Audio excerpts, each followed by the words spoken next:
New at 10, a new bill could change how schools in Kansas receive funding. 27 News reporter Alyssa Storm explains how the proposal would change how districts calculate enrollment.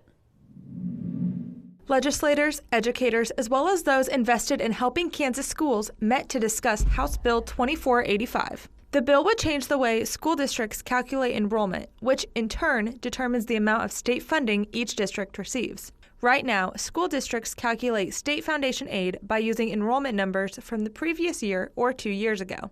The proposed bill would instead allow schools to either use current enrollment numbers or enrollment numbers from 1 year prior. Advocates say the change would help growing school districts meet growing demands. They may have added a couple of hundred kids from last year, and they may add a couple hundred more next year.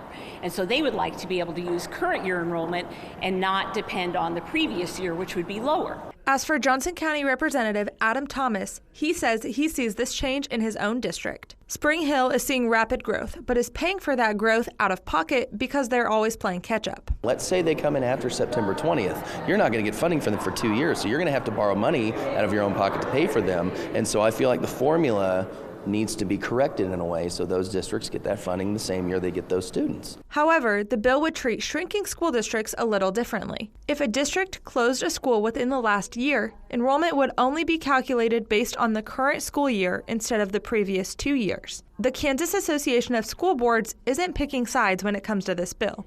It agrees with parts of the current bill, but wants to see some additions. The bill says only 1 year look back, but we would like to have the 2 year look back in addition to using the current year enrollment. So we just want to make sure that everyone is heard and that no one loses.